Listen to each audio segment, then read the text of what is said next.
Well, when you receive criticism, how do you react? Do you get defensive or do you take on board the feedback and try to change? When the Gympie Regional Council received strong feedback from the community that its planning and development services were hard to navigate, instead of dismissing them, the council engaged consultants to find out what people's experience was. Bernard Smith is the council CEO. Bernard, good morning. Good morning. Bernard, what sort of issues were being raised with you about navigating planning services? The council's been reviewing its economic development strategy over the last 12 months, and we were receiving some feedback around the ability for the business community to go work through the planning process, in how user-friendly it was, the level of information people were able to access. So we thought the best way to address the concerns being raised was in a fact-based, evidence-based process, which involved a lot of engagement with stakeholders. Right. If people are discouraged from applying for planning permits, what kind of flow-on effect can that have to the economy? Oh, look, it's important that we have a service. All of our services do not place any unnecessary barriers in the way of people who want to go about their business. In saying that, it must be said that the planning system is very complex. We're administering rules and laws which are not only our own, but the state and the federal governments as well. And our planners have one of the most difficult jobs in council in terms of navigating their way through those rules. But at the end of the day, we're here to serve the community, and when the community does come in to deal with us, we need to make it as easy as possible. But if it's unnecessarily complicated, that's not good for the economy of the region. Yeah, so there's too many hurdles to jump over that will really restrict investment. Yes, that's correct. You've asked people to share their experiences, good or bad. What sort of information are you looking for? Well, look, we're after as you said, the real experiences of people. The feedback we've had, I must say, has highlighted some positive experiences as well. But it's the old story. We can only address an issue if we know what the issue is.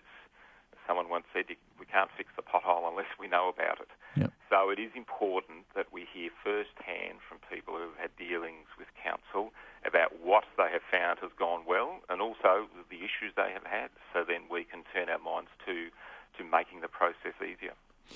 Now, I understand the consultants met with 16 people and companies over the past week. What sort of themes are emerging already?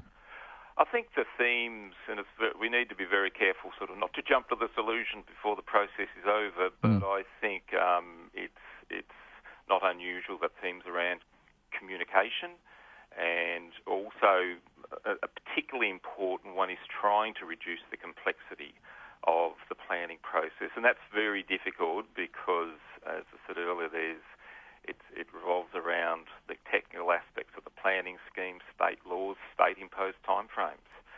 So that is a difficult job our planners have in terms of sitting down with someone who may only have one or two interactions with the planning system in their business life, and trying to make a very complex system, something our staff grapple with at times, as simple and as user-friendly as possible.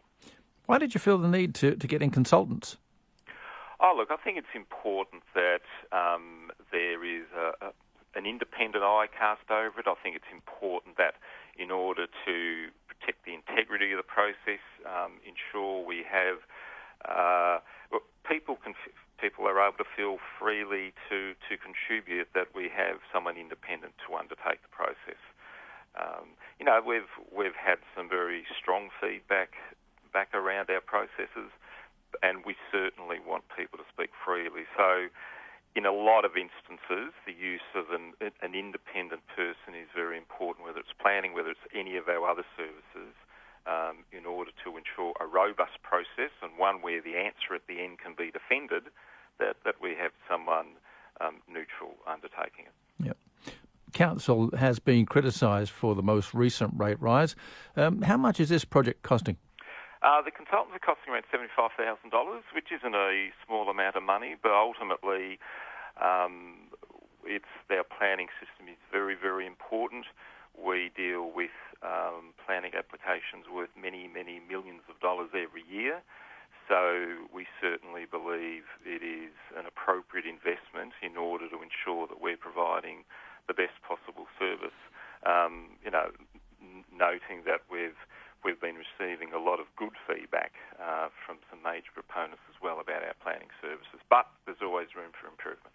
And there's an old saying in politics, never hold an inquiry you don't already know the outcome of. Is it a bit risky to open up the council to this kind of scrutiny? Well, look, I think it's the responsible thing to do. I think we need to be prepared to acknowledge that across all of our services there is always things which can be improved. We're very careful to state that it's evidence-based, it's very objective.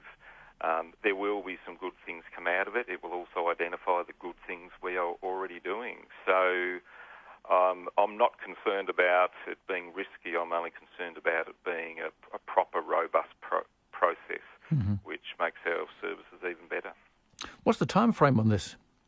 Look, we would hope to have the final outcome to council by November, and then start rolling out anything we do need to implement. All right, so the door's open for people to get involved. How can they actually do that? Yes, we will be undertaking a process calling for some wider public feedback in the next week or so. We've already spoken to many businesses, many stakeholders, but that process is continuing, and anyone will have the opportunity to have their say over the next few weeks. Bernard, thanks very much. Thank you. Bernard Smith, Gympie Regional Council's CEO on ABCY Bay. It's 8 to 9.